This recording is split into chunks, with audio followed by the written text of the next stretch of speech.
오늘 말씀은 창세기 8장 1절에서 3절입니다. 하나님이 노아와 그와 함께 방주에 있는 모든 들짐승과 가축을 기억하사 하나님이 바람을 땅 위에 불게 하심에 물이 줄어들었고 깊음의 샘과 하늘의 창문이 닫히고 하늘에서 비가 그침에 물이 땅에서 물러가고 점점 물러가서 50일 후에 줄어들고. 아멘.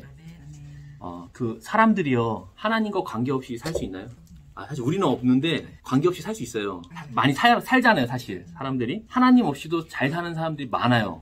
더 뭐 건강하기도 하고 더 부유하기도 하고 더 잘 되는 사람도 많거든요. 안 되는 사람도 있지만, 그러면 하나님과 관계없이 산다는 게 대체 뭘까요? 제가 준 문서 그 옆에 놓고 하셔요. 새로 갖고 온 거. 네. 계속 문서만 보시길래 제가 성경 본문을 따로 뽑아왔어요. 거기 하나님과 관계없이 산다는 게 뭘까요? 그러면 자기 마음대로 사는 것. 우리는 보통 하나님과 관계없이 산다 그러면은 그런 생각 들어요. 뭐 안 좋은 일이 생기고 뭐 크게 벌 받고 이런 거 생각하지만 그런 거 없이도 잘 되거든요. 그래서 시편에 보면은 그런 시가 있는 거예요. 하나님 왜 악인들이 잘 되냐? 왜 의로운 사람들이 더 어려운 일을 당하냐? 이런 시드가 나오는 거거든요. 그러면 하나님 없이도 사람들이 잘 먹고 잘 살 수 있다는 얘기를 하는 거거든요. 누가복음 17장 26절, 28절 보면 없죠. 아직 거기에는. 있나요? 네. 우리 나사모님 한번 읽어주세요. 노아의 때에 된 것과 같이 인자의 때에도 그러하리라. 노아가 방주에 들어가던 날까지 사람들이 먹고 마시고 장가들고 시집가더니 홍수가 나서 그들을 다 멸망시켰으며 또 롯의 때와 같으리니 사람들이 먹고 마시고 사고 팔고 심고 집을 짓더니. 네, 여기 보면 하나님과 관계없는 인생이 어떤 거냐면 먹고 마시고 장가들고 시집가고예요. 그리고 뭡니까? 롯 때는 먹고 마시고 사고 팔고 심고 집을 짓는다. 지금 시대와 똑같죠. 먹고 마시고 자고 결혼하고 심고 팔고 이거 직업을 얘기하는 거예요. 그리고 직업 그리고 집 짓고. 옛날부터 사람들은 부동산에 관심이, 왜냐면 이 집이 있어야 사니까. 교회를 다니든지 다니지 않든지 간에 삶의 목적 자체가 먹고 마시고 결혼하고 직장 다니고 집을 짓는 것, 이것이 바로 하나님과 관계없는 인생이 이렇다는 거예요. 우리가 볼 때는 특별히 악한 게 아니잖아요. 그냥 일반적인 삶이잖아요. 우리가 돈을 더 벌어서 집을 사고, 뭐 요즘은 40살 전에 은퇴하는 게 또 하나의 프로젝트가 있어요. 40살 전에 뭐 10억 갖고 은퇴할 수 있나 모르겠지만 30억을 벌어서 은퇴하고자 하는 사람들이 많고 하거든요. 근데 그게 목적인데 그것을 하나님은 자신과 관계없다라고 이렇게 표현하는 겁니다. 그러면서 뭐라고 합니까? 노아 시대 사람들이요 특별히 악한 게 아니에요. 그 시대 사람들 더 악했다 지금보다. 아니, 똑같습니다 지금이랑. 하나님은 그 시대에 대해서 어떻게 평가하죠? 땅에 파괴되었다, 뭐 부패와 포악이 가득하다라고 평가를 내리잖아요. 그러니까 그러고 나서 홍수 사건이 일어나잖아요. 그러니까 사람들이 자신의 주인됨을 선택함으로써, 그리고 하나님을 무시함으로써 어떻게 하다? 하나님과 관계없는 인생을 사는데, 그게 뭐다? 특별히 나쁜 게 아니고 이렇게 산다는 겁니다. 삶의 목적 자체가 먹고 마시고 결혼하고 우리 애들 장가 시집 보내고 직장 다니고 집 짓고가 다라는 거예요. 근데 만약 이것을 이뤄냈다, 많은 사람들이 이거 못 이뤄내지만 이뤄냈다 그러면 그 다음부터는 어떻게 되냐면 할 게 없어지는 거거든요. 하나님과 관계를 형성하지 않아도 내 삶에 불이익이 없어요 사실은. 그래서 어떻게 되죠? 잘 되면 어떻게 하죠? 그래서 사람이 그거를 자랑하는 거예요. 못 되면 어떻게 해요? 비교하는 겁니다. 나도 쟤처럼 그렇게 할걸. 굳이 일이 잘 안 풀려도요 하나님 안 찾아요. 요즘은 어떤 말이 유행이냐면, 제가 그래도 좀 신세대니까요 여기서는 이런 얘기예요. 일이 잘 안 됐어 이번 생에. 그럼 뭐래요? 이번 생은 뭐야? 이번 생은 포기했어. 이런 얘기들이 많아요. 다음 생을 기다리거든요. 이번 생은 포기하고 그냥 막 살고 다음 생을 기다리자. 다음 생이 어디야? 지옥. 다음 생이 없어. 다음 생이 없어요.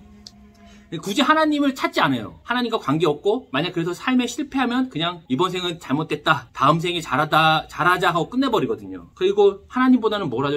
요즘은 좋은 강의, 심리학, 상담학, 사실 그 안에는 긍정의 힘이 제일 크게 작용해요. 뭐 잘 되는 너, 막 이런 그런 책이 되게 많이 팔렸고. 근데 그러니까 교회에서도 무슨 얘기하죠? 요즘은 맨날 긍정의 힘을 얘기하는 거예요. 좋은 얘기해라. 물론 그 이유가 있는 것 같아요. 나쁜 건 아니고, 신앙적으로 봐도 틀린 얘기는 아니지만, 많은 교회에서 우리가 긍정의 힘을 주로 얘기할 수밖에 없는 게 이런 심리학적인 힘이 크거든요.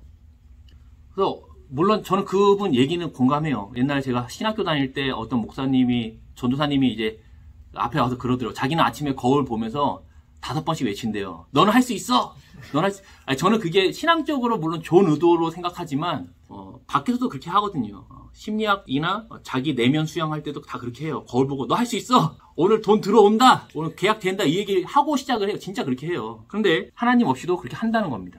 노아 당시 사람들이 특별히 나쁜 게 아니라 그냥 이런 삶을 살았다는 거예요. 하지만 하나님의 평가는 그 땅이 부패하고 땅이 망가지고 있고 폐악하다고 평가를 내리거든요. 그러면 하나님과 관계 있는 삶은 뭘까요? 우리 모든 것이 하나님의 은혜임을 인정하여 감사하는 인생이 바로 하나님과 관계 있는 인생입니다. 노아가 은혜를 입었잖아요. 근데 이건 노아만 입은 게 아니고 모든 사람에게 하나님의 은혜를 베풀지만은 노아만이 그 은혜를 인정하고 하나님께 감사한 거거든요. 아이가 좋은 대학에 갔어요? 감사할 일이죠.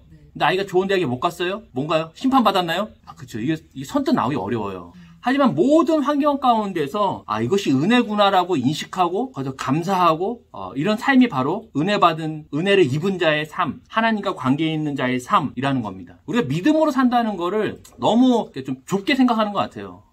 대줄로 믿습니다 이렇게만 생각하지만 사실 이 모든 것 가운데 하나님의 간섭과 인도하심을 인정하여 감사하는 것이 하나님과 관계가 있는 삶이라는 겁니다. 그래서 하나님은 또 홍수전에 보면 무드셀라도 걸어다니잖아요. 무드셀라 심판이 있을 것이다 라고 얘기하는 그 무드셀라 이름 이상한 사람도 돌아다니고 노아가 또 방주를 만드는 그 시간을 통해서 사람들에게 메시지를 보내주잖아요. 홍수가 있을 것이다, 죽음이 올 것이다 전했지만은 이거 오직 누구만 받아들이죠? 노아의 가족 외에는 하나님의 그 주인 되심을 믿는 자가 없는 거예요. 다 자신의 주인됨을 인정함으로 그냥 먹고 마시고 결혼하고 이렇게 살더라는 겁니다. 하나님이라는 존재가 내가 수고하고 노력한 걸 걷어간다는 것 자체를 받아들일 수가 없는 거예요. 그렇죠? 우리가 사람들이 제일 국가에서 하는 것 중에 제일 아까운 게 뭐예요? 세금이거든요. 내가 수고하고 노력했는데 세금을 뜯어가. 그럼 이민 가는 겁니다. 아까워요. 근데 왜냐면 이해는 돼요. 어차피 그거 내가 정부에 속한 건 아니잖아요. 그죠? 근데 마치 하나님과 관계에서도 이런 생각을 갖는 겁니다. 그러니까는 사람들이 믿지 않죠. 노아만이 그 은혜를 입었다고 받아들입니다. 하나님만의 주인 되심을.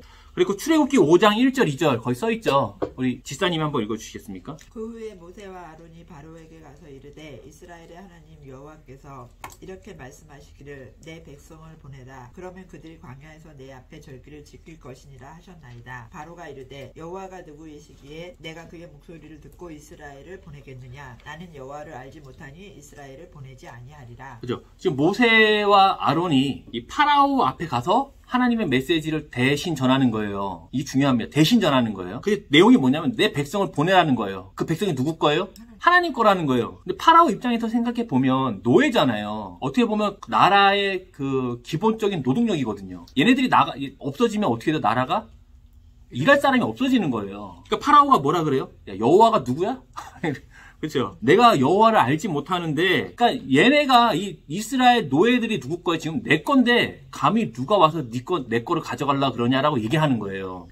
이것이 하나님의 주인 되심을 인정하지 않는, 그리고 다른 말로 하면 하나님이 베푸신 은혜를 택하지 않는 하나님과 관계없는 자의 삶이라는 겁니다. 내 거라는 거예요, 다. 결국에는 이스라엘의 이집트의 그 10가지 재앙을 통해서 뭘 한 거냐면 하나님이 주인이라는 얘기를 보여준 거예요. 10가지 재앙 자체가 신이거든요. 이집트에서 섬기는 10가지 신이에요. 개구리 이런 것들. 그것들을 통해서 심판하시면서 뭐 하냐면 결국 이 모든 것이 누구 거냐? 하나님이라는 걸 보여주니까 파라오가 그때 인정하잖아요. 데리고 나가라. 내 거 아니다. 그러고 나서 나가자마자 또 뭐 해요? 쫓아가잖아요. 왜냐면 이스라엘 노예가 파라오의 것이 아니게 되면 이집트 경제가 무너지거든요.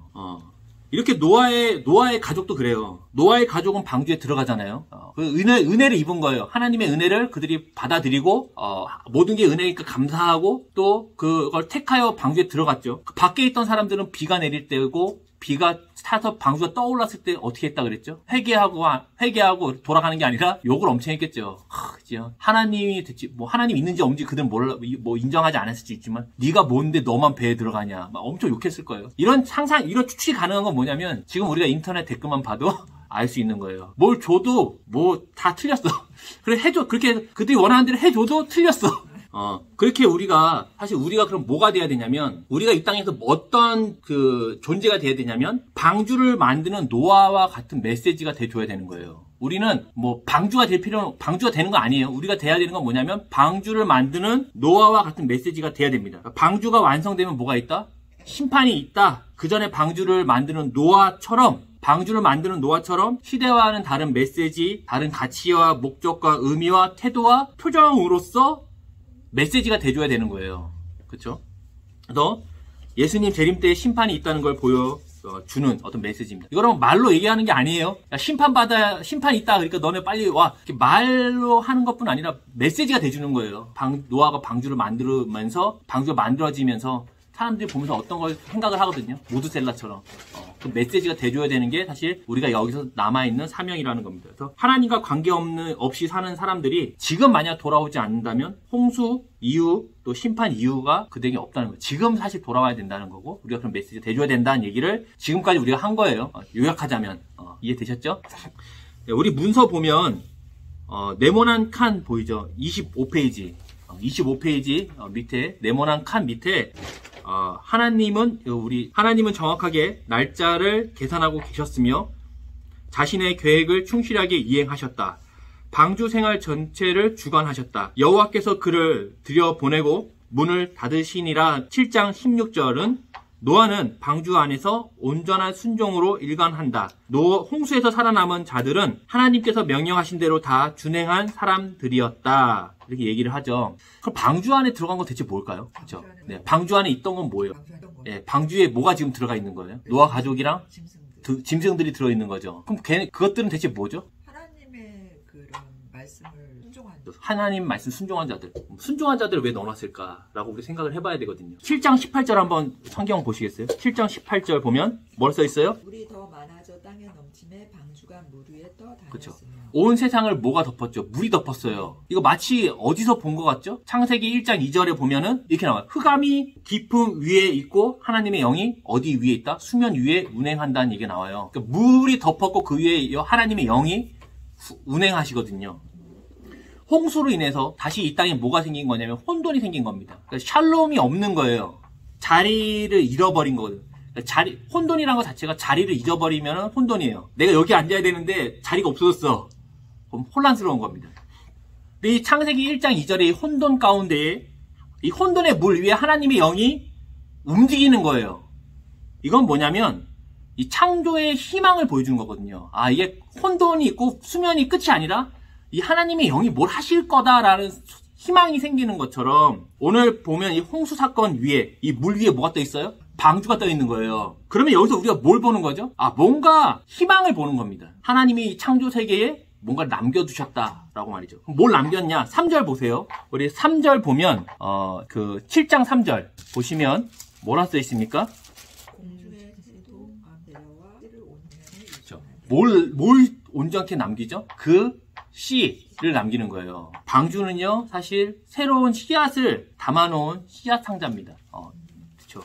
그 방주에 뭐가 들었냐? 노아의 가족과 여러 가지 짐승이 들어있는데 그들이 왜 거기에 넣어놨냐면 하나님이 씨앗으로 넣는 거예요. 씨앗이 있으면 뭘 할 수 있어요? 이어갈 수 있어요. 출애굽기 2장 3절. 더 숨길 수 없게 되매 그를 위하여 갈대 상자를 가져다가 멱청과 나무진을 칠하고 아기를 거기 담아 나일 강과 갈대 사이에 두고. 그렇죠. 이게 지금 모세 이야기잖아요. 네. 이 모세의 갈대 상자를 보니까 뭐랑 비슷해요? 만드는 방법이? 방주랑 비슷해요. 그리고 이 상자라고 번역된 게 테바인데 이 테바가 방주란 뜻입니다. 그러니까 노아의 방주와 모세의 그 갈대 상자는 같은 뜻이에요. 하나님이 뭐예요? 모세를 남겨둠으로써 이스라엘을 회복시키잖아요. 모세는 어떤 역할이냐면 씨앗 역할을 하는 겁니다. 이스라엘을 회복하기 위한. 그것처럼 이 노아도 하나님이 방주에 넣어두심으로 뭐 하냐면 이 창조 세계를 회복하는 자로 그를 넣어놓은 겁니다. 씨앗만 있으면 이게 수천 년 전에 식물도 얻을 수 있거든요. 그런 기사 본 적 있어요. 항아리 발견했는데 거기서 씨앗이 나왔어요. 심었더니 재배했는데 호박이 엄청 크더라고요. 네. 그리고 우리 보면 씨앗 창고 있잖아요. 지구에 아시죠? 거기다 씨앗을 종자를 모아놔요. 나중에 기후 변화나 나라 어떻게 됐을 때 전쟁이나 이런 걸 통해서 그 종이 없어질 수 있으니까 갖고 있는 씨앗을 다 모아놓더라고요. 왜냐면 씨앗만 있으면 다시 시작할 수 있어서 그렇습니다. 창세기는 이 노아의 방주를 어떻게 만들어졌는지에 별로 큰 관심이 없어요. 막 보면 뭐 어떻게 만들고 설명하잖아요. 근데 이 설명이 되게 뭐랄까? 되게 단순해요. 배 만드는 게 단순하지 않거든요. 그런데 여기 하나님이 방주를 만든 그 이유에 집중돼 있어요. 하나님이 방주를 왜 만들었냐? 바로 이 세상에 뭐가 없다? 소망이 없어서 그렇게 한 겁니다.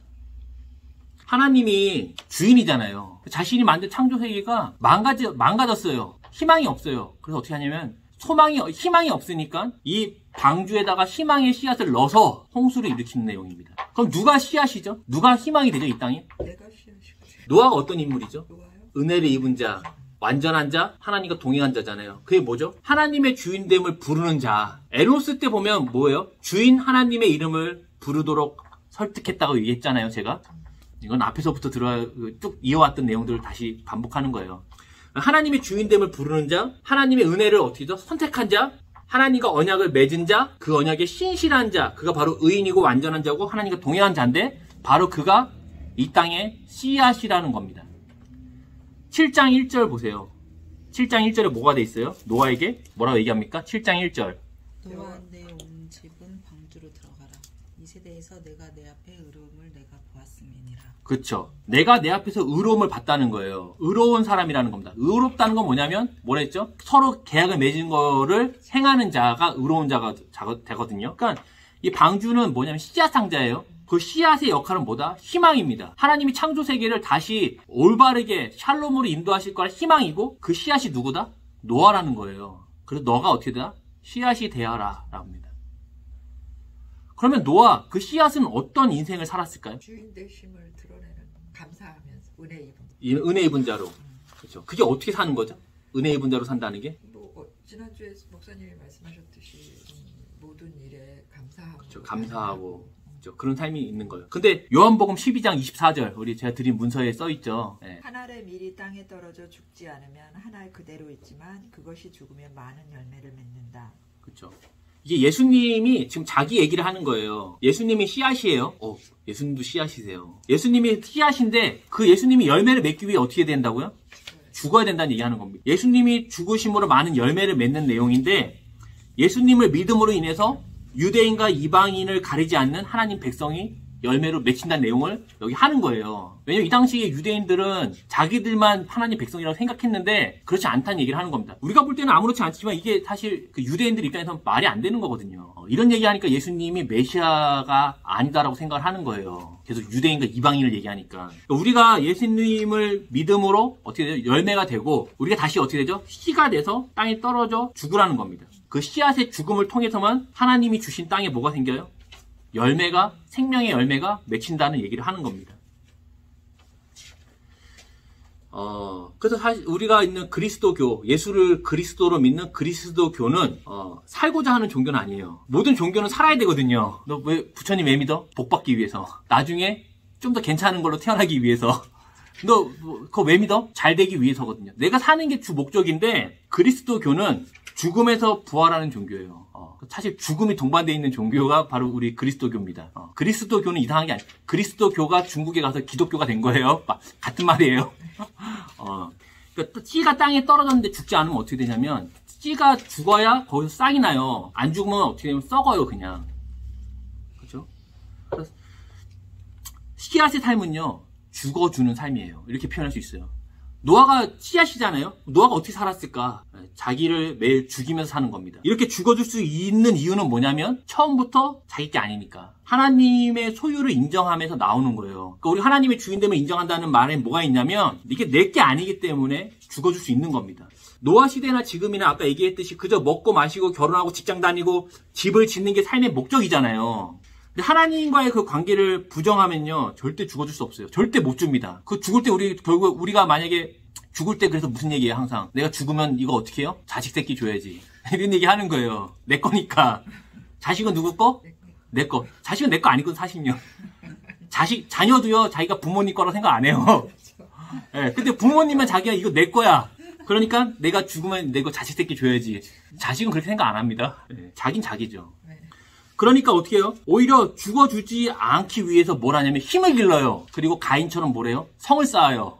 가인이 성을 쌓고 그 성의 이름을 누구 이름으로 해요? 자기 맞아. 아들 이름으로 하잖아요. 그런 일들을 반복되는 겁니다. 사람의 역사는 비슷해요. 하나님은 이 땅에 소망이 될 씨앗, 그 사람을 찾는 거예요. 그리고 노아를 보고 뭐라 그러면 너가 그 씨앗이라고 얘기해 주는 겁니다. 우리 이재 집사님이나 나사모님이나 저나 사실은 가정이나 직장이나 교회에서 씨앗이 돼야 돼요. 그래서 이정표가 되어줘야 됩니다. 이정표. 또 그런 소망이 그들에게 돼줘야 돼요. 왜 지금 사람들이요 생각보다요 심리학이나 상담학 같은 그런 세미나 엄청 많이 가요. 토크 콘서트. 저는 사람들이 왜 이렇게 많이 가는지 모르겠어요. 가면 막 별의별 얘기해요. 뭐가 문제고 뭐가 어렵고. 물론 어려울 것 같아요. 근데 사람들이 거기서 뭘 하냐면 그런 걸 보고 싶은 거예요. 뭔가 다른 삶, 뭔가 소망, 그런 걸 보고 싶어서 가서 그 돈 내고 가서 듣는 거거든요. 그 돈 안 줘도 우리 교회 오면은 다 얘기해 주는데. 네. 근데 예수님의 주인 되심을 모르는 시대에, 그 심판을 믿지 않는 시대에 결국 사람들의 목적은 뭐냐? 먹고 마시고 결혼하고 집 짓고 직장 다니고 이럴 때 사람들이 뭘 보고 싶은 거냐면 누군가가 다른 소망과 다른 희망을 보여주어야 된다는 겁니다.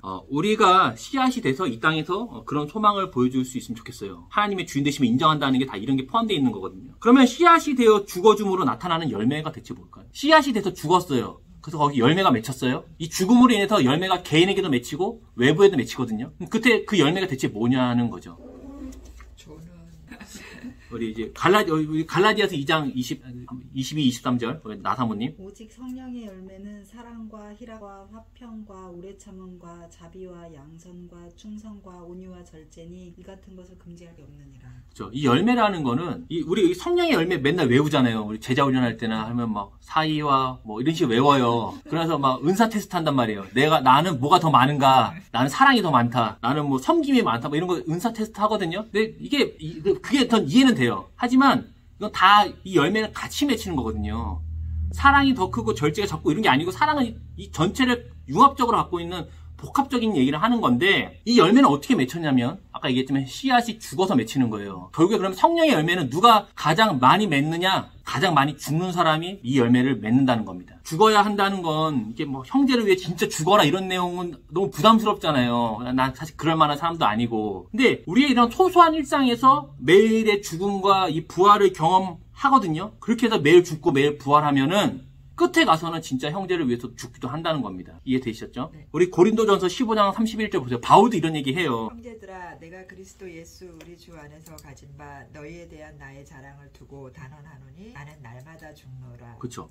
바울이 뭐라 그래요? 나는 매일 죽는다는 거예요. 그런데 이게 진짜 생명을 끊어버린다는 얘기가 아니겠죠. 34절에 뭐라 써 있어요? 깨어 의를 행하고 죄를 짓지 말라. 이게 바울이 매일 죽는 겁니다. 깨어서 의를 행하고 죄를 짓지 않고자 하는 것이 바울이 매일 죽는 거예요. 그렇게 매일 바울이 죽으니까 다음날 어떻게 돼요? 바울이 다시 새로운 존재로 부활하는 겁니다. 부활이라는 말 자체가 죽음이 전제되어 있잖아요. 그러니까 부활은 우리가 나중에 진짜 생명이 끊어지고 나서 후에도 부활이 있지만 매일의 삶에서 부활을 경험한다는 겁니다.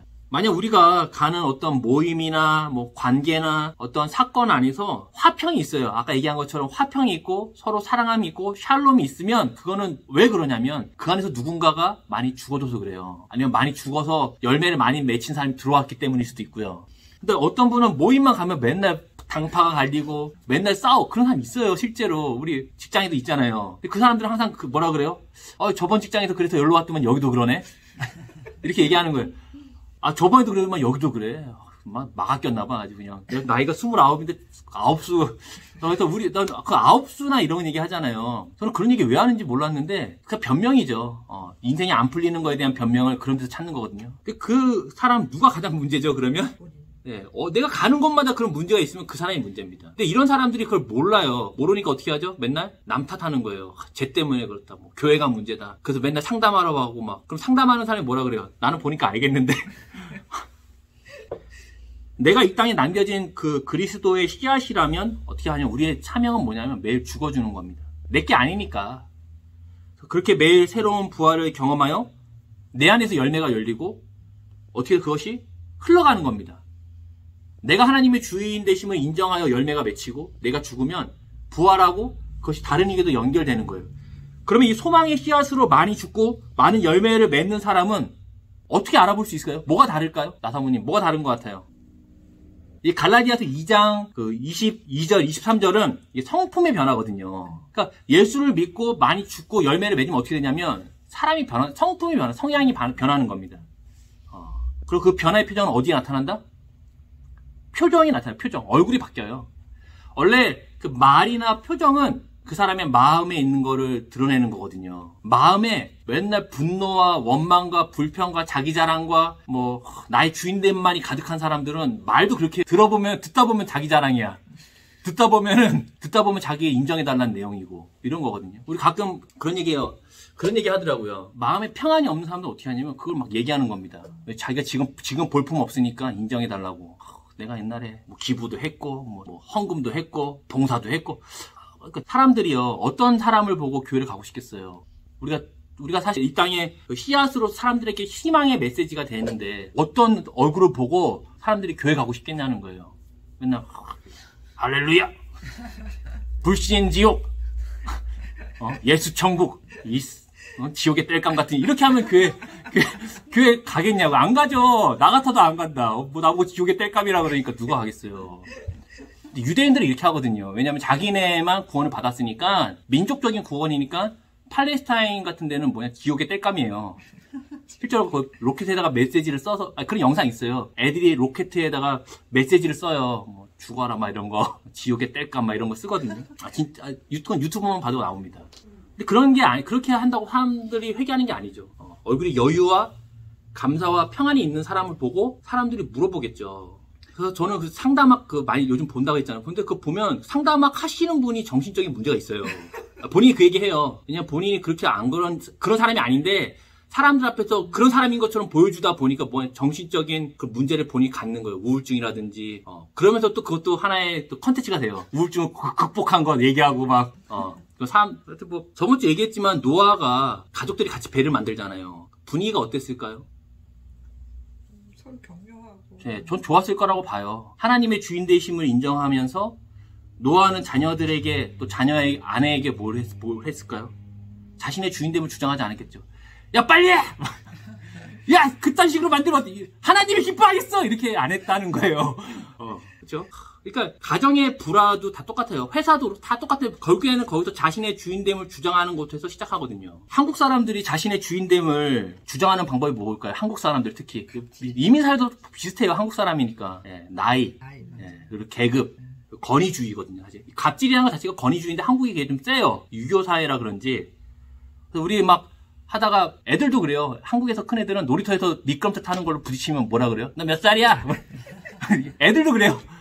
교통사고 났어. 그럼 뭐라 그래요? 딱 어르신이 내려서 그래요. 몇 살이야? 그렇죠. 사고 자기가 냈는데. 또, 그리고 막, 어린 놈이. 사실 어린 놈이란 말 자체가 사실 그 권위가 들어간 거거든요. 이런 분들이 집에서 또 어떻게 하겠어요? 회사 가서 어떻게 하겠어요? 자기 알아달라고 난리 치겠죠. 그럼 그 집이 좋을까요? 하나님이 기뻐하겠냐고 이러면서. 자본주의 시대에 사실 자신의 주인됨을 드러내는 좋은 수단은 돈이거든요. 그러니까 자신의 주인됨을 드러내는 게 돈이다 보니까 집안에서 뭐가 문제가 있어요? 으이구! 연봉 5천 갖고 어떻게 사냐고 이런 얘기가 나오는 거예요. 내가 그때 영철이 오빠의 프로포즈를 내가 받았어야 되는데 이런 얘기들이 나오는 겁니다. 동창이 안 가고. 그러니까 이러면 어느 가정이나 교회나 공동체가 평안하고 안식이 있겠냐는 거죠. 자신의 주인됨이 드러나지 않는 것 때문에 주눅들고. 노아는 가정에서 자신의 주인됨을 주장하지 않았을 거예요. 많이 줄였겠죠. 자신을 매일 죽였겠죠. 좋은 마음으로 자녀들의 얘기를 듣고 또 아내의 얘기를 수용하고 또 격려하고 위로해줬겠죠. 그런 아버지를 보고 자라난 그 자녀나 그 집안에서 어떻겠어요? 으이가! 이렇게 했을까? 처음에 그럴 수 있지만 다르게 느끼겠죠. 우리 아버지가 진짜 씨앗이구나. 뭔가 방주 안 했으면 더 그랬겠죠. 노아는 저는 그렇게 봐요. 노아가 방주만 졌을까? 농사도 졌겠죠. 당연히 먹고 살아야 되는데 농사도 짓고 했겠죠. 이 관계와 사건 속에서 노아가 자신의 주인됨만 주장했다면 아마도 하나님에 대한 얘기도 엄청 강요했을 거예요. 야 하나님이 방주 지라 그랬는데 어디서 농사 짓냐고 건방지게 말이야. 하나님이 이렇게 하라 그랬는데 이렇게 했을 텐데 그렇게 하지 않았다는 겁니다. 그러니까 매일 노아는 하나님의 주인 되심을 인정함으로 씨앗이 돼서 매일 죽어주고 매일 부활하니까 당연히 그 가족들이 배를 짓는 거예요. 배 짓는다고 쌀이 나오는 게 아니잖아요. 농사 져야 되니까.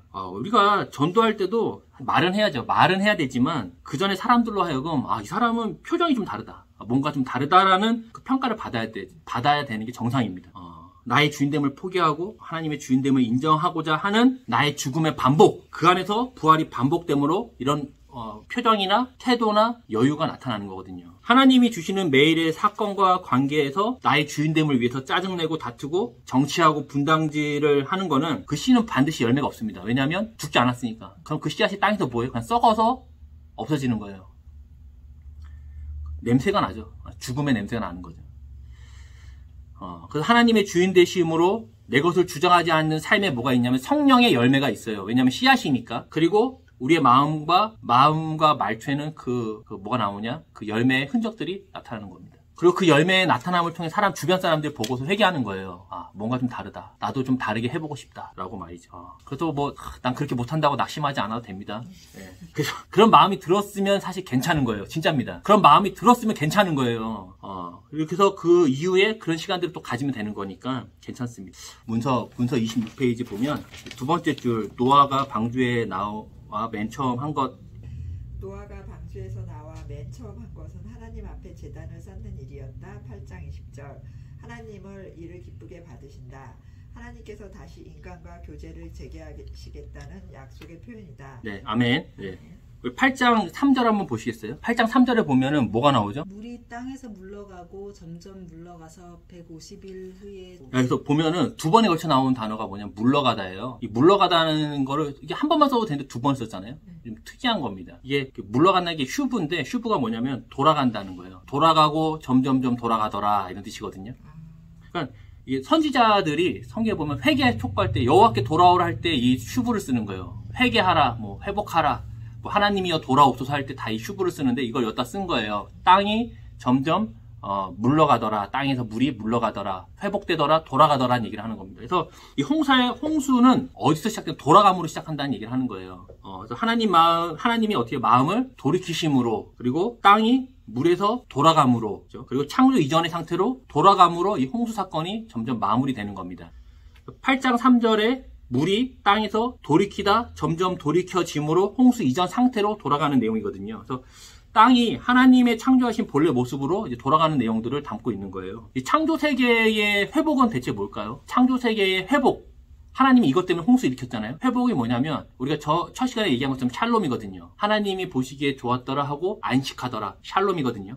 샬롬이라는 말 자체가 마음이 편하고 되는 일이 잘 되고 마음에 근심이 없고 이런 상태는 결과적인 거고, 실제는 뭐냐면 창조 세계의 본래 자리로 돌아가서 온전한 관계를 맺는 걸 샬롬이라 그래요. 그러니까 하나님은 하나님 자리에 가시고 사람은 사람의 자리에 돌아가서 하나님이 지은 창조 세계가 하나님 지으신 그 자리에 있으면 그것을 샬롬이라고 표현합니다. 이 얘기를 우리가 오해하는 분들이 있어요. 어떻게 오해하냐면 옛날 흑인 노예 시절에 이런 식으로 했어요. 하나님의 흑인들을 불러놓고 뭐라 그래요? 백인들이? 하나님의 자리가 뭔지 아냐? 너희들은 백인의 이런 식으로 얘기를 했어요.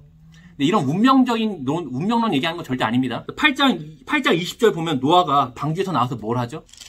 제단을 쌓고 하나님께 예배 드리잖아요. 그러니까 예배한다는 건 뭐냐면 하나님을 하나님의 자리로 돌려드린다는 거예요. 우리가 이제 교회에서 예배 드릴 때 와서 은혜도 받고 격려도 받고 위로도 받지만 이게 사실은 주 포커스가 있는 게 아니고 하나님의 주인 되시는 그 자리로 돌려드리는 게 바로 예배의 본질입니다. 그렇게 하다 보니까 우리가 마음에 은혜도 받고 위로도 되고 이런 거, 사실 이거 없이 은혜를 받고 위로 받는 거는 상담학이죠.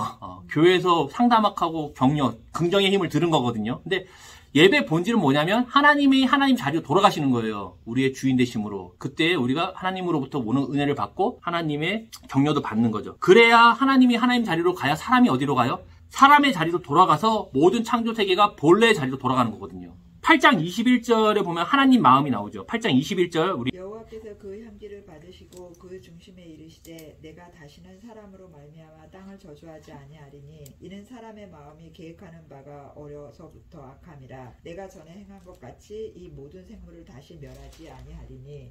그죠? 하나님이 더 이상 땅을 저주하지 않겠다는 거예요. 누구 때문에? 사람 때문에 땅을 저주하지 않겠다는 거예요. 그러니까 홍수는 창조 세계의 심판이 아니에요. 누구에 대한 심판이죠? 사람에게서 은혜를 걷어가시는 사건이 홍수예요. 우리는 보통 홍수라고 하면 땅이 심판을 받는 내용으로 이해할 수 있지만 사실 그 본질은 누구에게 있냐면 사람에게 있다는 거예요. 사람에게서 은혜를 걷어가시는 가정 가운데 땅이 저주를 받는 거거든요. 땅이 잘못한 게 아니에요. 사람이 잘못했는데 땅이 저주를 받거든요. 근데 하나님이 뭐 하냐면 다시는 사람 때문에 땅을 저주하거나 심판하지 않겠다는 얘기 하는 겁니다. 이제 그러면 사람이 잘못해요? 그럼 누가 벌을 받죠? 사람만 벌 받는 거예요. 우리 요한계시록 보면 이 세대주의라고 해가지고 그 요한계시록을 어떻게 해석하냐면 이 핵전쟁으로 해석해요. 조만간 이제 불로 심판할 거다. 그런 얘기 들어보셨죠? 옛날에 하나님이 홍수로 심판했지만 이제는 불로 심판하신다. 그러면서 이 불심판이 뭐냐? 바로 핵전쟁이다 얘기해요. 근데 이거 지금 창세기 8장 21절을 이해를 못해서 그래요. 하나님이 땅을 심판하지 않을 거예요. 누구 심판하냐면 사람을 심판합니다. 홍수의 목적이 뭐죠? 홍수의 목적? 하나님이 홍수를 왜 일으켰죠? 아까? 회복이에요. 창조세계 회복이거든요. 이 코로나19가 어떤 분들이 얘기하잖아요. 하나님 심판이다. 물론 왜 그런지 이해는 해요. 하지만 사람의 선택으로 인해서 코로나19가 시작된 거거든요. 근데 코로나19가 끝났어요. 그럼 회복인가요? 개인의 문제나 홍수가 해결된다고 회복되는 건 아니에요. 이런 세계의 망가짐은요, 반복입니다. 코로나19 끝나면 다음에 또 뭐가 있을 거예요. 개인의 문제가 해결돼도 개인의 문제 이후에 또 뭐가 있을 거예요. 그러니까 자기가 어떤 문제가 있고 나서 그것이 회복됐다고 끝나는 게 아니라 계속 이게 반복되거든요. 여기서 핵심은 뭐냐? 사람입니다, 사람. 홍수도 사람으로 인해서 땅에 저주로 시작되는 거고요. 사실 이런 질병도 사실 사람을 통해 들어오는 거거든요. 자연 발생으로 생기는 게 아니에요. 창조세계 회복은 결국 누구에게 맡겨졌냐면 사람에게 맡겨진 겁니다. 사람들이 삶의 변화가 되지 않는 한, 그러니까 그 마음과 생각이 변화되지 않는 한 창조세계는 회복되지 않아요. 우리가 예수님을 믿고 기도할 때에 삶의 변화를 위한 노력이 반드시 동반되는 겁니다. 지금은 그렇게 얘기하지 않는 시대예요. 종교는 종교 가서 해. 삶은 우리 방식대로 해. 이렇게 하는 시대이기 때문에 예수를 믿고 또 기도해서 삶의 변화를 가져오진 않아요. 그러면 교회에서 뭐 하냐? 아까 얘기한 것처럼 위로받고 격려하고 밖에 나가서는 다시 세상처럼 살고 이렇게 하거든요. 사람이 변하지 않으면 창조세계에는 회복이 없거든요. 온전한 창조세계의 회복을 위해서 우리가 힘써야 될 사명이 사실 사람들에게 남겨진 거예요. 우리가 회개한다고 하잖아요. 회개한다는 말 자체도 이게 메타와 노에노 이게 합성어거든요. 메타노에 이건 헬라어인데 이것도 뭐냐? 돌아간다는 뜻이에요. 그러니까 회개라는 게 막 마음의 찔림을 받고 울고 어떤 카타르시스를 느끼고 끝나는 게 아니고 어떠한 가치와 생명과 또 목적과 삶의 주인에 대한 돌아감이 있지 않으면 회개가 아니거든요. 우리가 하나님의 자녀로 돌아갔다. 땅이 점점 물이 물러나서 다시 창조세계가 회복됐다는 건 뭐냐면 돌아가는 겁니다. 그리고 그 일을 누구에게 맡겼다? 사람에게 맡겼다는 거예요.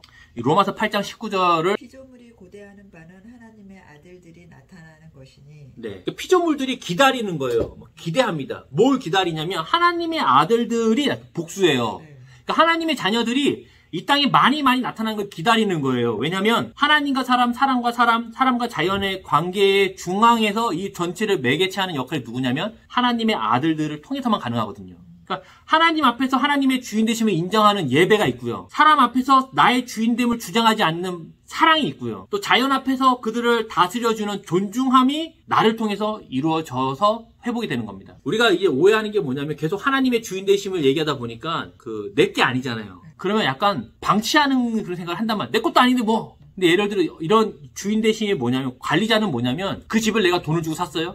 그럼 그 집은 누구 거죠? 내가 내 돈 주고 샀잖아요. 하지만 그 집은 내게 아니고 하나님 거예요. 여기 미국은 집을 아끼는 사람들이 많잖아요. 집을 너무 꾸미고 아끼고 막 맨발로 우리 집 들어오면 너무 싫고.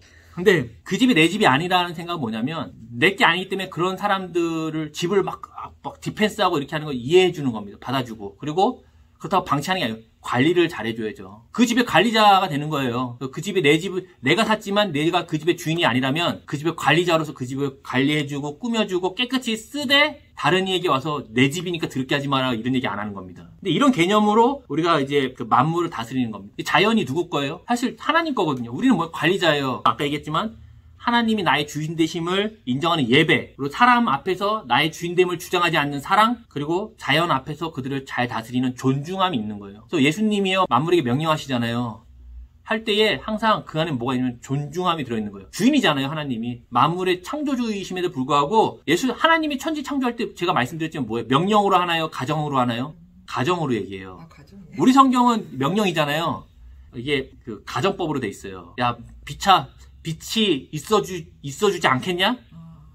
네. 예수님이 이 땅에 우리에게 본인이 되기 위해 오셨잖아요. 우리에게 하나님 나라가 뭔지를 설명하고 하나님 자녀가 어떻게 사는지를 보여주시잖아요. 예수님 말에 모든 피조물이 복종하잖아요. 물고기들이 모이고. 그 안에는 큰 비밀이 뭐냐? 존중함의 비밀이에요. 밑에 우리 9장 1절 17절 나오죠. 그래서 9장 1절 17절에서 하나님께서 노아와 맺으신 언약을 보면 창세기 1장에서 첫사람 아담과 맺으신 언약과 유사한 점이 많다. 노아는 하나님의 형상을 지닌 자이며 아담과 같은 명령을 받았다. 노아는 새로운 시대에 새로운 책임 있는 존재가 된 것이다. 네, 여기까지 볼게요. 이 9장 1절 3절 한번 읽어볼까요? 9장 1절 3절을 읽어보면은 우리 그 집사님부터 하나님이 노아와 그 아들들에게 복을 주시며 그들에게 이르시되 생육하고 번성하여 땅에 충만하라. 땅의 모든 짐승과 공중의 모든 새와 땅에 기는 모든 것과 바다의 모든 물고기가 너희를 두려워하며 너희를 무서워하리니 이것들은 너희의 손에 붙였음이니라. 모든 산 동물은 너희의 먹을 것이 될지라 채소같이 내가 이것을 다 너희에게 주노라. 아멘. 이 보면은 창세기 1장 8절에서 했던 언약의 반복이라는 걸 알 수 있어요. 똑같죠? 만물을 다스리고 뭐 이런 얘기들. 근데 홍수가 새로운 창조 사건이라는 걸 보여주거든요. 그러니까 이런 새로운 창조, 돌아감의 목표는 뭐냐면 언약에 있어요. 창세기 1장 28절의 언약을 하나님이 뭐냐면 노아를 통해서 보존하고 또 갱신하는 겁니다. 그러니까 하나님은 새로운 언약을 맺는 게 아니에요. 기존에 있던 언약을 갱신하는 거예요. 새롭게. 우리가 이제 뭐 새 언약 이러면은 이전에 없던 언약을 새 거를 만들어 쓴다고 생각하지만 그게 아니라 다 갱신이에요. 이전에 있던 언약을 새롭게 갱신하는 사람. 차이점이 있어요. 맞죠? 창세기 1장 28절과 창세기 9장 1장에서 3절에는 언약이 같지만 차이가 있어요. 우리 문서를 한번 읽어볼게요. 이 외에 26페이지 바로 밑에 줄. 이 외에 하나님께서는 두 가지를 더하셨다. 모든 자연 만물이 인간을 두려워할 것 9장 2절과 짐승들을 인간의 먹이로 주신다. 단순히 인간을 무서워하는 것이 아니라 하등 피조물들이 인간의 권위에 도전하게 된다는 것이다. 그리고 이때까지 인간은 식물만 먹었음이 분명한데 하나님은 노아에게 동물을 먹을 수 있도록 허락하셨다. 네, 여기까지. 차이가 뭐냐면 1장 28절의 그 언약에 비해서 사람이 어떻게 되면 창조 세계에 위계 질서가 생긴 거예요. 생물이 누굴 두려워해요? 사람을 두려워하고 먹거리의 내용도 바뀝니다. 전에는 채소만 먹었는데 이제 고기를 먹을 수 있게 됐어요. 홍수 이후의 동물들은 사람을 두려워하고 먹거리가 됐다는 내용인데 사람이 먹이사슬 꼭대기에 올라간 겁니다. 그러면 우리가 방금 나눴던 거 자연을 존중함이 없어진 거 아니에요? 그죠? 하라고 했는데 마치 다시 자연의 꼭대기에 서고 동물들을 잡아먹고 이게 동물들을 왜 먹으라고 했을까요, 하나님이? 저는 그렇게 봅니다. 이게 식물성 단백질이 필요하잖아요. 이제 보통 콩을 많이 먹지만 이 당시에는 뭐 콩을 따로 재배하진 않았을 것 같아요. 결국에 사람이 단백질을 취하는 건 동물이거든요. 지방도 고기를 통해서 지방을 얻었지 따로 지방을 얻지는 않았거든요. 그러니까 고기를 통한 단백질 공급이 사람에게 필요해요. 고기를 안 먹거나 단백질이 부족한 애들은 좀 몸이 약하거든요. 그러면 이 먹이사슬 꼭대기에 있는 사람들은 동물들을 어떻게 대할까요? 동물들이 사람을 무서워하고요. 사람은 그들을 죽일 수가 있거든요. 그럼 이게 뭔가? 앞에서는 하나님 자리 돌아가는 거에 대해서 하나님은 하나님 자리로 돌아가는 예배, 사람은 자신의 주인됨을 주장하지 않는 사랑, 자연은 만물을 만물이 내 것이 아니라는 존중함으로 돌아간다고 얘기를 했는데 지금 사람이 그 만물의 꼭대기에 앉아갖고 고기를 먹을 수 있다는 얘기는 도대체 뭔 말인가? 뭔가 앞뒤가 안 맞는 것 같잖아요. 아닌가요? 그렇죠. 네.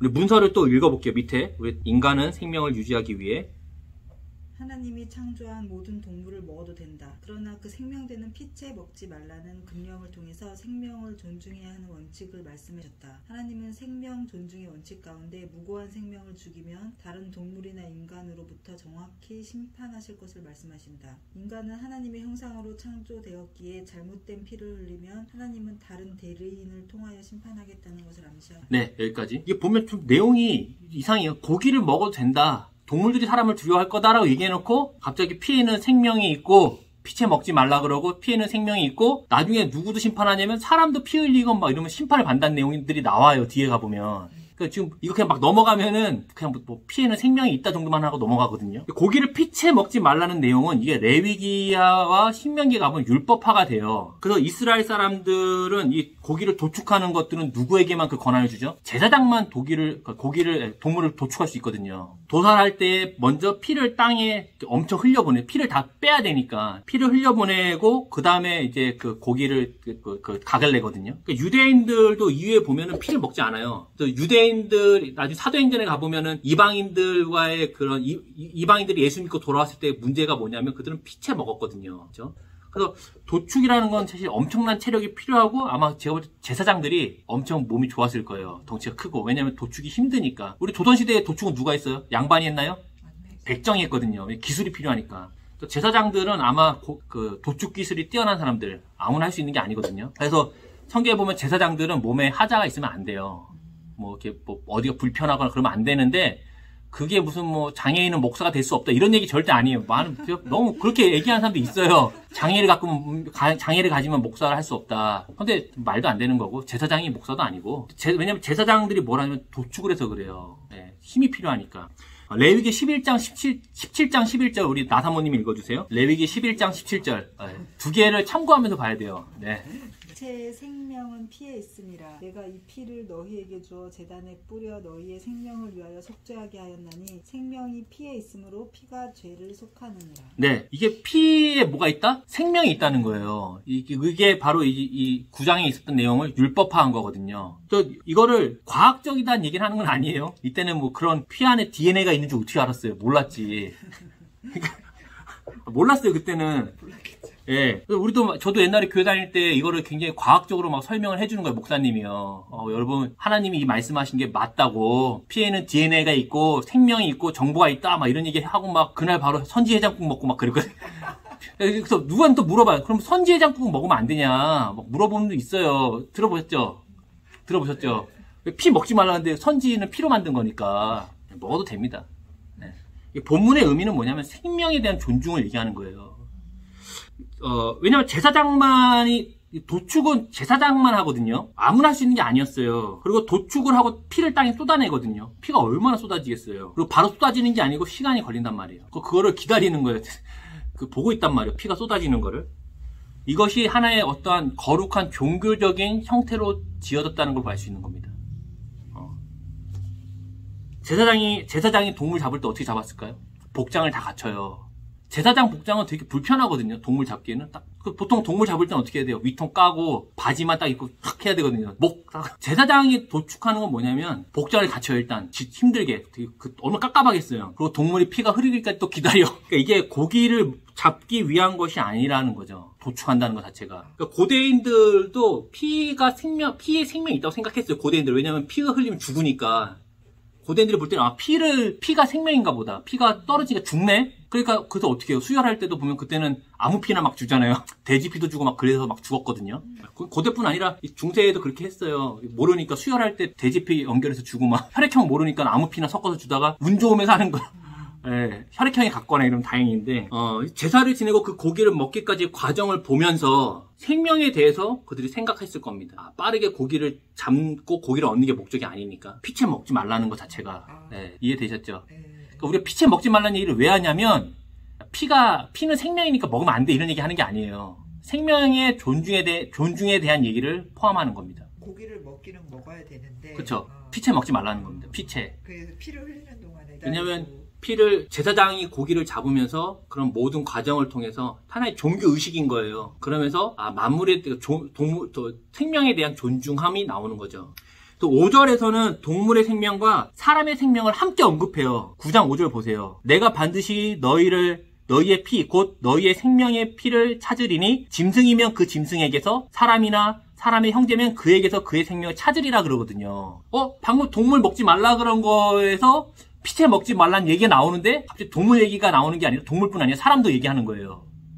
그 얘기는 뭐냐면 동물이 피 흘려 죽는 과정을 통해서 모든 생명의 고귀함을 설명하는 겁니다. 동물만 얘기하는 게 아니에요, 지금. 피 흘리는 걸 통해서 모든 생명의 생명을 내가 보복하겠다는 얘기 하는 거예요. 죽이지 말라고. 그러면 사람이든 동물이든 생명은 존중받아야 하는 겁니다. 9절과 10절 한번 읽어보세요. 10절. 내가 내 언약을 너희와 너희 후손 너희와 함께한 모든 생물 곧 너희와 함께한 새와 땅의 모든 생물에게 세우리니 방주에서 나온 모든 것 곧 땅의 모든 짐승에게니라. 언약을 누구랑 맺어요? 노아와 노아의 후손과 그리고 생물하고 맺잖아요. 그 언약은 노아만 맺은 게 아니에요. 생물도 같이. 그러니까 이 생명은 다 같은 겁니다.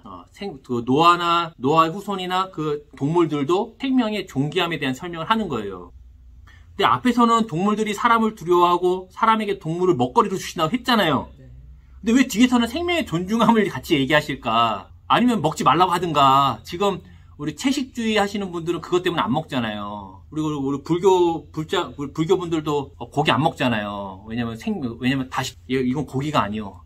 우리 아버지 우리와 같은 사람이었단 말이야. 이렇게 하는 거거든요.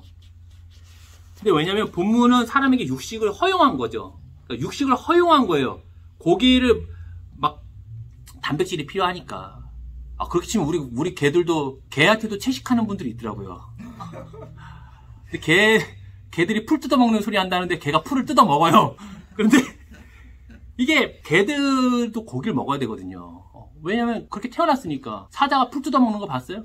먹어야 될 거 아니에요. 실제로 뭐 그런 얘기 있더라고요. 사자인데 뭐 염소랑 같이 컸나? 그러니까 사자가 그 염소를 안 먹는 거예요.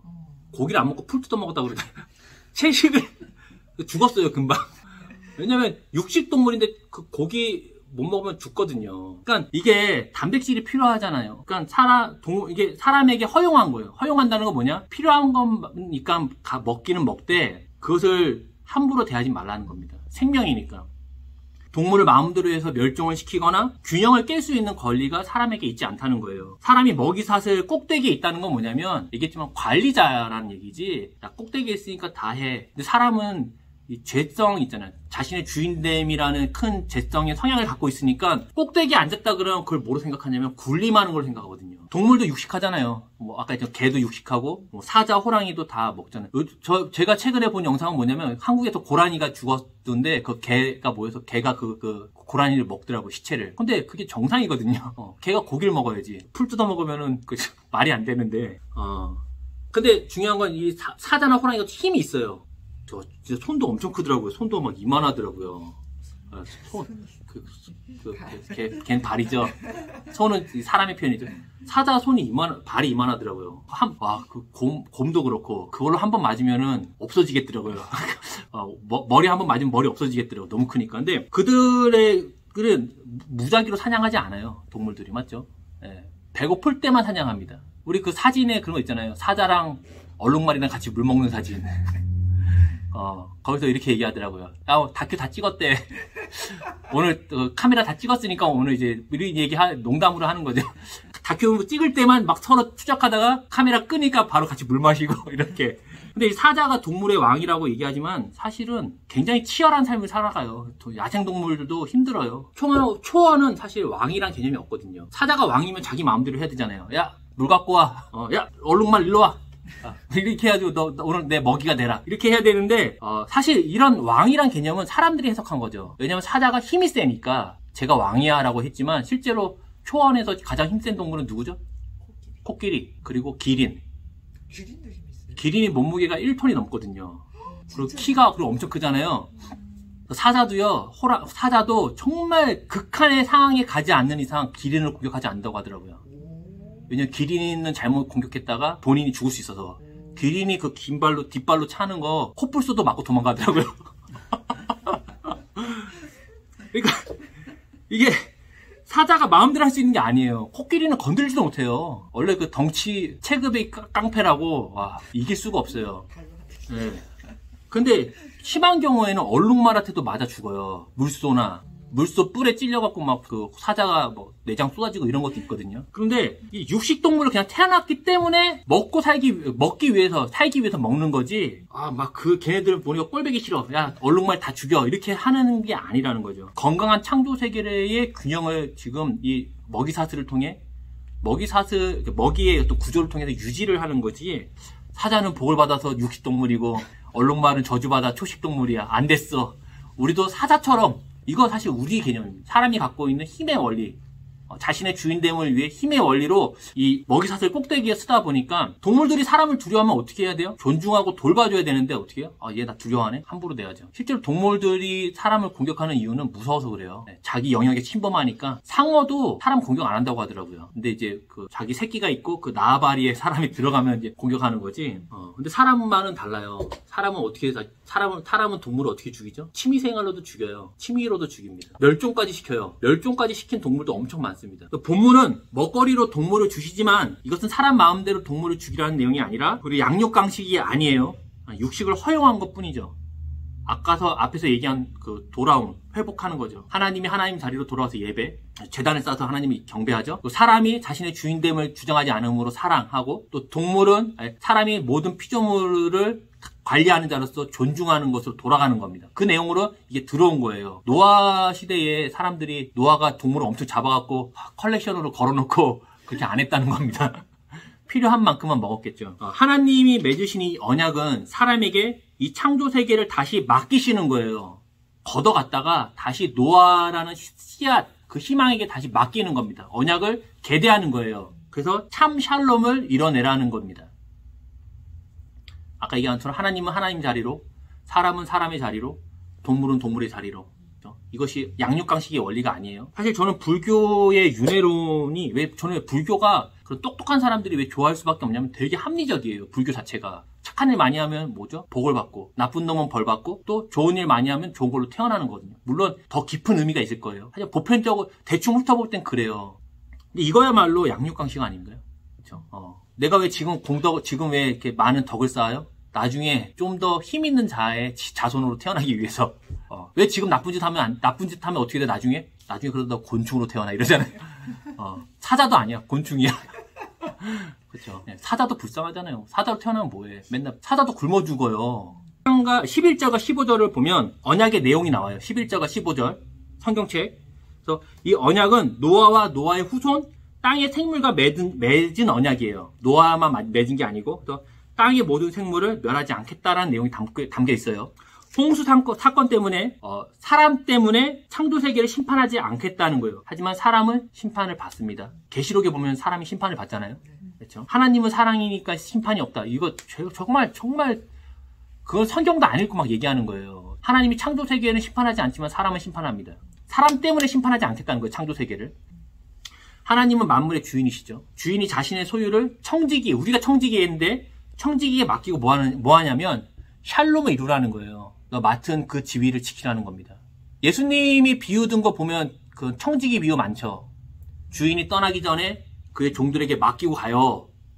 청지기는 뭐예요? 자신의 지위에서 주인이 맡긴 걸 하면 되거든요. 근데 그 중에 어떤 청지기가 뭐래요? 자신이 주인이야. 주인이 시킨 거와 주인이 준 자리를 지키지 않아요. 그러니까 땅에 그 주인이 시킨 거 안 하고 땅에 달란트를 묻어둔 것 때문에 혼나죠. 이윤을 못 남긴 것 때문에 혼난 게 아니에요. 그러니까 우리가 그래서 환경 운동을 해야 된다, 쓰레기를 버리지 말자, 이런 것도 물론 할 수 있죠. 하지만은 저는 그렇게 봅니다. 사람의 주인됨, 욕심이 숨어 있는 건데 음식을 낭비를 줄이고 정해진 대로 잘 먹을 만큼 먹고, 우리가 하나님 나라가 이 땅에 완성이 됐을 때에 사람들이 먹을까요, 안 먹을까요? 음식을 먹을까, 안 먹을까? 저는 안 먹을 것 같아요. 이 분위기상 먹는다고 해줘야 되는데. 그래요? 저는 안 먹을 것 같은데. 이 마태복음 22장에 보면은 그래요? 예수님이 이렇게 얘기합니다. 야, 너희가 오해한다. 성경을 봐라. 부활 때에 장가도 가지 않고 천사들과 같이 된다고 얘기해요. 그러면 천사같이 되면은 안 먹나? 근데 우리가 부활할 때 보면 영으로 부활하는 게 아니거든요. 육으로 부활해요. 새로운 육체로. 육체가 있어요. 이 바디는 그 장난 아닌 바디인지 장난인지 모르겠지만 어쨌든 먹는단 말이에요. 누가복음 24장과 요한복음 21장 보면 예수님이 부활한 육체로 먹거든요. 떡을 먹어요, 같이. 네, 드시죠. 네. 저는 이 부활한 육체로 하나님 나라가 우리가 부활했을 때 먹을 거라고 봐요. 육체가 있으니까. 그런데 하나님 나라에서 식탁식을 먹을 때 어떨까요? 뷔페, 진수성찬 쫙 있어서 먹고 남은 거 막 갖다 버리고 그럴까? 딱 정해진 양만 먹을 것 같아요. 먹을 만큼 먹고 먹을 만큼 요리하고 또 그러니까 우리가 계속 하나님 나라라 그러면 뭔가 이렇게 막 전사 딱 날개 달려갖고 여기에 이렇게 동그란 거 있고 가브리엘 할렐루야. 안 그래. 그렇지 않아요. 여기서 먹고 마시고 그냥 생활 다 하거든요. 미가엘 오늘 보니까 날개가 깃털이 2개 빠졌네. 이런 거 안 하고. 근데 이 성경에서 보면 예수님이 부활한 육체가 돼서 우리에게 보여주는 거예요. 부활이 뭔지. 그러면 공간 이동하거든요. 그리고 공간을 뚫고 나가고. 그런 거 보면 우리가 되게 자유롭게 공간을 이동하는 것 같아요. 그리고 먹어요. 보면 먹고 마시고 하는 것 같아요. 그리고 함께 뭔가 교제하고 즐겁게 보내는 것 같아요. 그러니까 가서 맨날 막 할렐루야 이런 말 하는 건 아니에요. 24시간 찬양을 어떻게 해요? 24시간 그러면 하나님 쳐다만 보고 있어요? 그 기계잖아요, 그러면. 그러면 하나님이 천지를 창조한 것 자체와 완전 다르잖아요. 자유자이고, 그 자유 안에서 하나님을 경배하고 서로 사랑하고 만물을 존중함이 그 완성된 모습이니까. 당연히, 우리 그런 그림이 있어요. 천국 가면 막 음식이 쫙 있어갖고 서로 막 하는데 그 음식, 아깝잖아요. 그렇게 안 할 겁니다. 정해진 거 깨끗하게. 우리가 지금 여기서 하나님 나라를 사는 백성으로서 그럼 뭐를 하냐? 우리 하나님 나라 백성이라면 만물을 존중하고 또 무엇보다 생명을 존중하는 것으로 하나님의 주인 되심을 나타내겠다라는 것을 우리가 볼 수 있는 거죠. 생명을 존중하는 거예요. 동물뿐 아니라 사람의 생명도 존중하는 거죠. 우리가 항상 생명을 존중하는 방향으로 결정하는 것이 하나님의 주인 되심을 인정하는 사람의 특징이다라는 거예요. 맨 밑에 달라 보면 본문은 무지개라고 하지 않고 단순히 활이라고 되어 있다. 그 활의 방향이 더 이상 땅을 향하지 않고 세상 밖을 향하고 있다. 정확히는 활의 방향이 하늘을 향하고 있다. 이는 인간의 문제에 대한 책임을 하나님께서 지시겠다는 암시가 내포되어 있다. 네, 하나님이 언약을 맺으면서 서로에게 우리가 보면 지금 도장을 찍잖아요. 지금 도장이나 사인을 하는데 그때는 하나님이 무지개를 통해서 이 약속을 확증하는 거예요. 그러니까 하나님은 에덴 동산에서는 뭘 갖고 약속을 하죠? 선악과를 중심으로 서로 언약을 맺은 거예요. 여기서는 무지개를 갖고 서로가 언약을 맺는 내용이 나옵니다. 언약의 대상자는 노아와 노아의 후손과 그 모든 생물체거든요. 비가 내리면 뭐가 생겨요? 무지개가 생기잖아요. 무지개가 생기는 걸 보고 하나님이 언약을 기억해서 그렇게 하지 않겠다라는 얘기를 하는 거예요. 사람은 하나님은 땅의 모든 생물을 멸하지 않고 사람은 생명을 존중함으로 창조 세계의 샬롬을 이루는 것이 바로 이 언약의 내용이라는 겁니다. 하지만 이후에 사람들이 언약을 잘 지킬까요? 아니면 못 지킬까요? 못 지키죠. 지키지 못했어요. 맞죠? 바로 바베타 사건 나오고 또 아브라함 때도 보면 아무도 모르거든요. 그러니까 몰라. 하나님이 매일 여호와 신앙이 계속 유지되는 게 아니에요. 없어져요. 잊어버린단 말이에요, 사람들이요. 그러면 사람이 이제 심판을 받아 멸망을 해야 되잖아요. 그렇죠? 저번에 얘기한 것처럼 유대인들은요, 여호와의 날, 그러니까 그리스도가 오시는 날이 뭐다? 심판의 날이라고 생각했어요. 왜냐면 선지서에 보면은 너희가 여호와의 날을 무슨 좋은 날인 줄 아냐? 그날에 말이야 심판이 있어 막 이런 얘기를 막 하거든요. 그러니까 여호와의 날이 오면 심판이 있다고 생각을 해요. 그래서 그리스도가 오신 이후에 심판이 있을 거라고 생각해서 세례 요한이 그런 메시지를 전하는 거잖아요. 저번에 얘기한 것처럼. 그런데 예수님이 오신 이후에 뭐냐면 심판을 안 해요. 하나님 나라를 전파하고 가르치고 귀신 들린 자하고 병든 자를 치유하거든요. 왜 그럴까? 심판이 와야 되잖아요. 근데 심판이 온 겁니다. 무지개의 뜻이 뭐라 그랬어요? 활이잖아요. 화살이 어디를 향해 나 있다고요? 하늘을 향해 나 있는 거예요. 그래서 사람들이 여전히 자신의 주인됨을 주장하고 모든 만물이 파괴되고 존중하지 않을 때에 하나님의 그 화살을 누구에게 돌린다? 하나님 자신에게 돌리겠다는 사인이 언약이 포함되어 있는 겁니다. 이런 부분에서 그리스도의 오심, 또 구원자 그리스도의 행보에는 뭐가 반드시 동반되냐면 죽음이 동반되는 거예요. 왜냐하면 심판을 받으러 왔기 때문에. 심판을 받으러 온 거예요. 예수님이 왜 그리스도가 이 땅에 오셔서 뭐 한 거냐면 심판을 받으러 온 거예요. 왜냐하면 땅이 황폐하니까. 그 후에 예수 그리스도를 믿음으로 인해서 다시 재편정된 하나님 백성들이 나타나는 거예요. 우리 같은 자들. 우리는 예수님을 통해서 어떻게 되죠? 하나님과 새로운 언약을 맺은 새로운 백성이 된 거가 바로 우리라는 겁니다. 그러니까 이전에는 예수님 뭐냐면 하나님이잖아요. 하나님이시면서 중재자예요. 중재자가 뭐냐면 연결해주는 사람이거든요. 사람이 하나님과 관계가 깨졌잖아요. 이거를 연결을 해줘야 되는데 없는 거예요. 해줄 수 있는 게. 그러니까 어떻게 했냐면 그전 유대인들은 율법으로 계속 붙잡고 있었던 거고 예수님이 와서 자기 피로써 자기가 죽음으로써 심판을 대신 받아냄으로써 뭐 하냐면 이 둘을 연결시켜준 거거든요. 하나님과 사람이 뭐랍니까? 샬롬을 맺어주는 거예요. 누가복음 22장 20절. 이르시되 이 잔은 내 피로 세우는 새 언약이니 곧 너희를 위하여 붓는 것이라. 그렇죠. 하나님이 대신하여 화살을 맞아 죽으심으로 뭐예요? 그 피를 흘리심으로 우리와 새 언약을 맺었다라는 거예요. 우리가 예수 그리스도의 보혈을 얘기하냐면 그 피로 언약을 맺어서 그래요. 하나님과. 새 언약입니다. 이 새 언약은 새로운 게 아니에요. 갱신이에요. 이전에 있던 언약을 계속 우리가 물려받는 겁니다. 에덴에서 시작된 그 언약을 우리가 물려받아서 우리가 그 언약대로 어떻게 하는 거죠? 하나님의 주인 되심을 인정하는 것, 자신의 주인됨을 인정하지 않음으로 사랑하는 것, 그리고 모든 만물의 대리인으로 존중하는 것이 연결되는 겁니다. 그러면 이 새 언약을 맺은 우리는 어떻게 살아야 될까요? 우리 밑에 요한복음 13장 34절. 새 계명을 너에게 주노니 서로 사랑하라. 내가 너희를 사랑한 것 같이 너희도 서로 사랑하라. 그렇죠. 뭐 하라 그러죠? 사랑하는 거. 제가 얘기한 거 그대로 얘기하는 거죠. 하나님 자리에서 예배를 받으시고 사람은 자신의 주인됨을 자랑하지 않음으로 사랑하고 만물은 존중하고. 이 얘기를 또 사도 요한이 계속 얘기해요. 이 언약은 원래부터 있던 거라는 얘기해요. 새로운 게 아니고 원래부터 있던 거야.